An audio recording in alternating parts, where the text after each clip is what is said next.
kind of have a big goal. Ooh, please share. Start a pod. Tenacious Contradictions is a podcast that explores the tension between persistence and paradox. The moments where grit meets doubt and growth comes from challenging what we think we know. All right, I'm excited to get started. So, this is my friend, Leslie. She is a human. She and I have been friends for a few years. You said you wanted to be introduced as a human. I did. Yes, that is me, Leslie the human. I'm just weird. That's it. And we are going to kind of jump into this whole podcasting world. So we'll see how it goes. I'm excited. We're excited. I would speak for both of us. We are excited. And this is my friend Nicole, and she's had this dream to start a podcast, and she asked me if I would join her. And I was like, yeah, let's do it. So this is what we're here doing today. Yeah. We're starting the podcast. Our goal for today is going to be talking about our goals for the new year. Yes. What is important about our goal setting process, how it helps us in our life, bringing clarity and direction, because those are positive things for us to have. One thing we want to show too is that we are very different people in a lot of different ways. And so while we both still love to set goals, we kind of come at it at different angles. And so I'm excited to kind of see how those two things can kind of live in the same world. Yes, paradox. Bum, bum, bum. Maybe that should be my word for 2026. She's getting inspired, y'all. I know. So full disclosure here, I do not know what all of my goals are for 2026. And that's okay.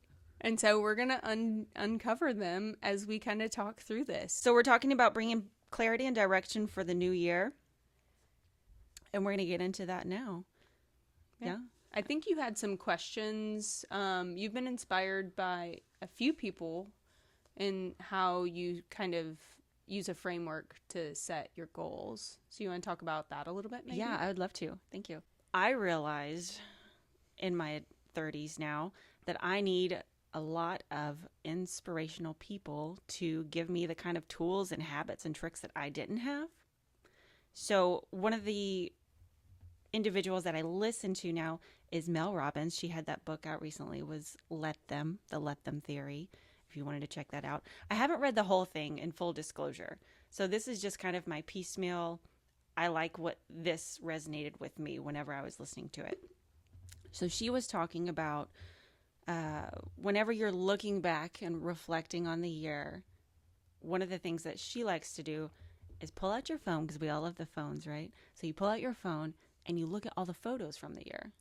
Because you remember those bad times, right? Those have been imprinted in your brain already. But the good times, the ones that you're like, oh, I want to take a picture of this, you don't necessarily bring to front of mind. I mean, we have some wiring for negativity bias. Right. So as you go through those photos, you can kind of give yourself the time to look at them and soak in everything that happened.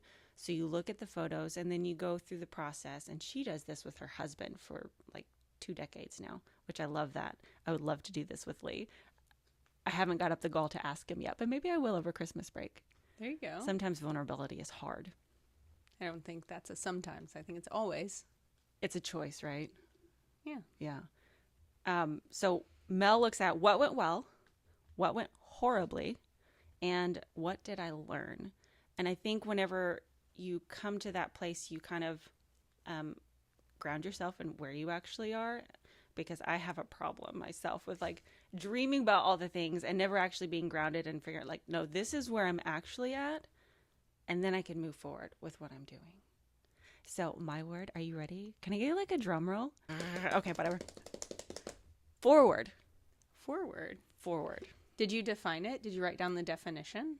For me, it's more of a feeling so far. It's more of just like a turning to the future and embracing, because 2026 is going to be a lot of fun. But I also know that I need to give myself the discipline and structure to really embrace it fully. Yeah. So forward. I like forward. Forward is where I'm going, bringing some direction to where my mind goes, especially over the last few years of me. I don't know if I want to reveal this. This feels vulnerable. I've been doing a lot of inner child work and like reparenting myself. So that's been a lot of backward motion. So I want the contrast now. I think I'm ready to flip that page and go forward. I like it. And you and I both on our own, because we've never really sat down and talked about what our year goals are. We've always chosen a word. Yeah. And I think that is helpful in creating some clarity and direction in where we want to go. Yes, absolutely. And it's in all areas of life.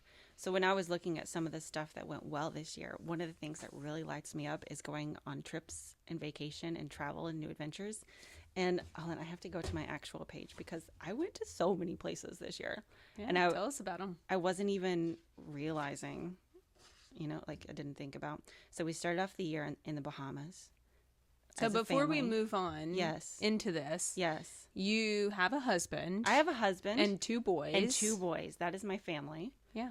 And that is my central unit. And we do a lot of things together. Okay, so you started in the Bahamas. We started in the Bahamas. Rang in the new year. Rang in the new year. 2025 Bahama edition. It was so great. Next, we went to St. Louis. We had a little mini family vacation for my son's birthday. That was a lot of fun. We went into that crazy place. I forget what it's called now. The St. Louis Museum. City Museum. The City Museum. Yeah. Oh I've not braved it yet. It takes courage to go in there, especially with little ones. I'm glad I didn't take them sooner in life. It was a good age when he turned 6. I did warn you. Yes, you did. And we made it out. I did have like a mini panic attack in the midst of it. And we didn't leave without tears. Hey. But it was okay. I got to go with you to Las Vegas. And what did we do, Nicole? Went and saw Shania Twain. We went and saw Shania Twain. And went skydiving. And we went skydiving. Whose idea was that? Totally yours. Skydiving was definitely Nicole's idea. And it was also so much fun. And I'm so glad that I did that. And thank you for that. Yeah. Such a bonding experience. It was a lot of fun. I'm just having flashbacks to the gum that you hated. I offered her this piece of Simply gum, and it's very natural. I think you called it hamster food, like something like that. Like, what is this hamster food? Anyhow, so that was another highlight of my year. We also got to go, me as a family, we went to Mammoth Cave. That was a lot of fun. I love hiking with my family, so that really lights me up. We got to go to London. We took the boys to London for the first time, me, my husband, and the boys. So much fun. My husband is a huge Arsenal fan, so we went to 2 different, that's a soccer reference. We went to 2 different games. He went to one game, and then we went to a game as a family, but it was so much fun. We had a lot of fun at our lake house this summer. We got to go to Colorado and visit one of my friends. We got to go to Branson over fall break, and we took out these electric bikes that we got, and it was legit so much fun. I felt so free. Also got to go to Las Vegas again myself for a work conference. So much fun. And I was like, what am I doing in Las Vegas twice in a row in the same year? Anyhow, I got to go with you to Nashville to go see a concert at the Ryman, which was so much fun. I also got to go hiking in Illinois with my friend Nicole, and that just lit me up inside because hiking is my love language. And I also got to go to Alabama and see my in-laws and be with them over Thanksgiving. So these are like some of the really big moments that light me up. And then I'm like, that was a good year. Okay. So that was a whole lot of fun in that exercise to do that for myself. And because I feel things very intensely. So when I think about the things that went horribly, sometimes I could go derail like real quick. So it's nice to bring some balance back to myself in doing that. Because things did go horribly, some of it, and that's okay. So when I'm going through that, I'm learning that it's okay to expect paradox, and I'm trusting myself more than ever to sit with the paradox. Right. The contrast of things can be amazing and also devastating. What's her second question? So the second question is, what went horribly? Okay. Yeah. I feel very vulnerable sharing. Like I can give maybe one. Yeah. One thing this year that went, okay, or 2025 that went horribly. Okay, something that went horribly. I don't like where I'm at currently with my siblings and my parents. We're at a weird impasse, and the discomfort of that has been layered. Right. And it's felt very devastating at times. And so the final question there is just, what did I learn? So that I kind of gave you that already. Perfect. So my overall thing was like, reflecting on that, here's where I am, and I want to go forward from there. I love it. That's beautiful. Thank you. I am so curious as to now what you would like to share about your process and what that's like for you. Absolutely. Will you share? Well, I have been sitting down probably since like 2015 or before. Okay. And really kind of taking the time to reflect on just naturally, this is the process that I developed. I take the time to reflect on what the last year has brought me and then the direction that I want the next year to go in. This year, I don't know. You know, I've had a lot of different things go on this past year that have been wonderful and have been difficult. Yeah. And have really given me the space to sit with myself and learn some parts about me that need growth and love. And I think if I could wrap up my reflection part on 2025, the biggest takeaway that I've had from this entire year is that I have the most amazing community of people who I've poured into and they pour into me. Yeah. And through different hardships this year, people have stepped up and stepped into my life in ways that I never would have asked for, because I'm not the type of person that asks for help. Yeah. Not often. I mean, as I've gotten older, I've learned that some things are not in my lane. Yeah. Like I offload bookkeeping. Woo! But I have valuable relationships. And that's something that I definitely want to work on maintaining and cultivating into the new year. What do you think are the practices that you put into place that have brought those deep relationships and connections into your life? I can answer that, but first with a story. Yeah, One time whenever I was in high school, I remember sitting down at the breakfast table. We would all meet in like the commons area of our high school. Naturally, people congregate to different ones with friends that they have and different things that they do. Yeah.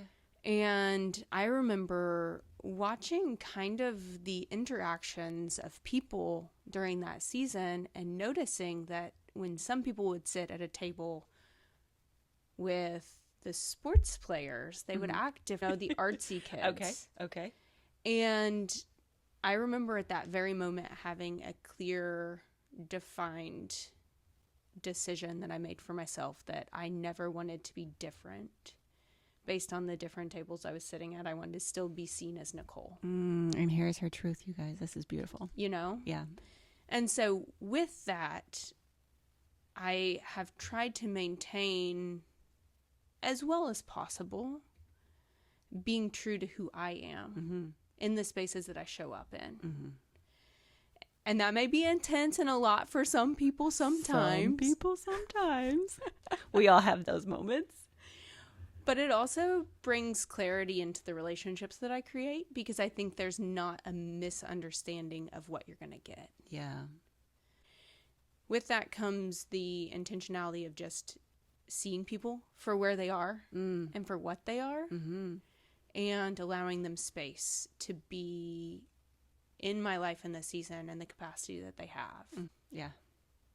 And that's one of the things I'm not sure. You can lean into this more, but from my perspective of this season, I think I try to pour a lot more than I ever ask for back. We'll switch back to goals here. Yeah. I think that my goal for 2026 and moving into the new year is going to be to really like kind of move into that foundation. I would like to evaluate what the things are that are the most meaningful and the foundational for for me and for the next year and for the next season of life. Kind of this vision that I'm casting as this is live. I am casting this live. This is where it's coming from. Yes, it's coming. If the foundation has weakness, it's going to show up in the pretty parts. Absolutely. You know, like your drywall starts to crack. Yeah. If you don't take care of those foundational issues at some point, you're going to continue to have issues other places. And so I think for 2026, I really want to take care of the foundation. Take care of the foundation. Yeah, let's shore it up. Yeah, I like that. And so we'll see what that brings. For me, I normally come up with a word, which I guess is foundation. I think that's it. So I think that's it, guys. She's got her word now. Foundation. I'm writing it. Woo! Making it official. So come up with a word. Okay. And then I normally will kind of then jump into like my personal goals, my work goals, and my athletic goals. Okay, so you're breaking it up into categories. And kind of get a little bit more detailed into the things I want to see. I will try to come up with 5 for each category. Do you want to do this with me with your word? Sure. I'll give it a try. Okay. What's your word again? Forward. Okay, so mine's foundation. Yours is forward. Okay. So you want to come up with 5 things for each of these. So we can just do like one for you since you're on the spot. So personal goals. For me, for foundation, will be continuing a process of going to therapy. I think that that's something for me this year that I want to make a priority. Yeah.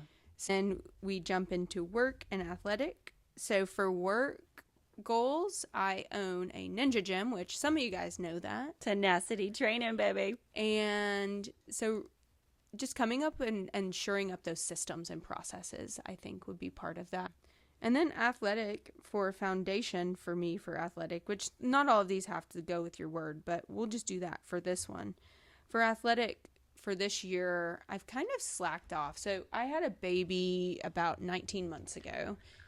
She's beautiful. She's beautiful. She gave me so many kisses at 2:30 last night, or this morning, or yesterday, or today. At some point. I don't know. Your brain hasn't slept yet, so it's still like active. Yeah. It's happening. So many kisses, though. It was amazing and horrible. Yes. Motherhood. Paradox. And so I just really want to get back into it. Kind of have a big goal. Ooh. That I would like to throw out there. Reveal. Now, before I throw it out there. Okay. I like to think of, and we'll jump into some of these things and processes at other times for sure. But I like to think of these things called dream clouds. Dream clouds. Tell us about your dream clouds, Nicole. So dream clouds are those things that kind of like hover up there that are not written in yet. And so for me, if I have something that kind of keeps getting pinged, it kind of like starts to come down to earth more. And then as soon as I write it down, I feel inclined to give it my best effort. Because that's kind of who you are. Right. Okay. Now it's here. Right. And so for me, the word, the thing, the athletic thing, Yeah. I think I want to do a high rocks competition. My mind just went blank, and I'm also cheering for you internally. Right. Will you say more? Okay. High rocks. So you're giving yourself an athletic caveat competition here. that has predefined activities, and you do it for time. Predefined activities that you do for time. Burpees, wall balls, sled push. Need a clear picture of high rocks. Sweaty muscle bodies running over a finish line. Yes. Okay. Thank you. That's much more clear. Yeah. And when does that competition there's a smell take involved. place? Oh yeah. They're all over. Okay. Yeah. My friend T just competed in one with a group. You can do them or you can do them with like a team or like a relay, I think. I really don't have enough information on it. Probably shouldn't write it down. But I'm going to write it down. It's getting written down. It's going to happen. Okay. We'll roll with that. 2026, high rocks. High rocks for 2026 Nicole. for Nicole. I should make a t-shirt. I love that. Is there any other practice about bringing clarity and direction into your life that you implement for this process for yourself? Writing it down and making it visible. Yes. When you're creating a goal or kind of moving through these different seasons in life, you need to write them down. I do a different, like Well, What do you do? I'm refining my process. Okay. So this last year, I did more of a visual vision board, and I had a bunch of images that I cut out of magazines. That was helpful for me. And I put all of that on a poster, and I put that poster in my closet. So every time I go into my closet, I have a visual reminder of some of these things. And there's a big quote in the middle of it, something that I wanted to practice a little bit more. So that was a good visual, constant reminder. But what I read before we started filming this episode is that whenever you do write it down, it activates your reticular activating nervous system, the RAS. Crap, I should have remembered that better. Yeah. But it does actually carve out, I think, the space for the neural pathways to form in your brain so that it becomes more of a, like you said, from the cloud into reality. Yeah. I think it's really easy in life to think about all these things that we want to accomplish, but then never take the first step going there. That first barrier is too high sometimes, it feels like. Yeah. You know what I read? Could I share? For sure. What I was listening to the podcast of Diary of a CEO with James Clear. So James Clear is the author of Atomic Habits, right? We'll link that in the show notes. Absolutely. So his takeaway sometimes is that you got to make the first step manageable. You got to actually be able to do the first step. So let's frame that. If the first step is putting on the tennis shoes to take the walk and you don't actually take the walk, then that's it. That's your first step. Yeah. He told another story of a guy who, he was intending to go to the gym to work out, to improve his well-being, his health. And for 4 weeks, I think it was, I could be wrong, but I think it was 4 weeks, the guy just got in his car in the morning, drove to the gym. He may have walked in the door. He may have just stayed in his car, walked in the door and walked out. Yeah. It's showing up messy, and honestly, it's retraining your nervous system to find that activity or whatever it is non-threatening so that you're able to even participate in it, because it's something new, and something new always comes with, not always, but it can come with a lot of resistance. So forming these new habits and getting clarity on where you want as you're starting to pick some of these things. Mm-hmm. I think I personally just need to emphasize lower the bar, because as you lower the bar but with consistency. I feel like you're resistant to that, and that's okay. For me, this is what I need to do sometimes to make it more where I actually take the action and commit to it. Yeah. And I think that's the beauty of kind of you and I having these conversations together, because you say lower the bar and I say the bar's not even high enough. Right. They're just different perspectives. Mm-hmm. Yeah. Yeah. So Mel Robbins had the framework of what lit you up, from the past year, though. From the past. Yeah. This is just, you could extend the time frame if that's really what you want to do. Depends on what season you are in life, right? Yeah. What season you're looking at and reflecting on for takeaways, because there's always gems in there. Mm-hmm. So what lit you up? What went well? What went horribly? What devastated you? What was the bad stuff? Because when you have the courage to look at that too, it makes life easier. And then what did I learn? So what did I take away from this experience? And then you can actually kind of move forward instead of still having those, you haven't excavated all the gems, you haven't gotten all the treasures out of that situation yet. That's a good place for someone who's maybe never really sat down and made a goal for the new year. Mm-hmm. Mm-hmm. A good place to start. Yeah, it's a good starting point. And then you can always, you've done your own process for quite some time now. Right. So, it's just building upon your practices and finding out what works for you in what season. Right, and making sure that you do it. Yeah. You and I can both agree, though, that a defining word is helpful. Yeah, in being that maybe North Star for the direction of the next year. Absolutely, yeah, I would concur. I agree with that. Gives a lot of focus. Yeah, just something to keep returning to, because you're going to get taken off track at some point. It's life. Life is messy, but to return back to that word, that North Star. So there's one more goal that I have for 2026 or for the new year. Please share. Start a podcast. Before we kind of transition into the next part, I have a question for you. Okay. I have an answer. Do you? Are you sure? There's always an answer. It may not be what you want, but there is an answer. Okay. Can I ask? Well, I'm going to save that one for next time. Okay. This one. Cliffhanger. What was your biggest aha moment of the past week? Of the past week? Yeah. That I love my children. So we're recording this like before Christmas break. We are on the final countdown to the kids being out of school. Yes. So just for clarity for everyone listening. There was a lot of as things come up for myself, let's say I'm having a day where I'm feeling a lot of my own emotions come up and I'm like, whew, okay. Can I stay grounded in this while my kids still need their sturdy mom leader? Yes, I can. So that's a level of patience that I don't think I've extended to anyone in my life ever. So that's why I say my biggest takeaway for last week was I love my children because they have gotten the most patience out of me that anyone has in my life. I think the next couple episodes, we're going to take some time and really like introduce ourselves. So I'm going to interview you in our next episode. Woo woo. And then you want to flip the script and interview me in the next one? Absolutely, I will. If you get a chance to make your goals and come up with your words, we definitely want to hear about them. Yeah. So leave a comment, holler at us, let us know. We can all support each other. Then maybe like we'll make a goal to in July or later because you're going on a trip. I'm going on a big trip. To recap these and see where we're at. Oh, I would love that. Yeah. Because that's always a good process. It's just a journey and I want to enjoy the process.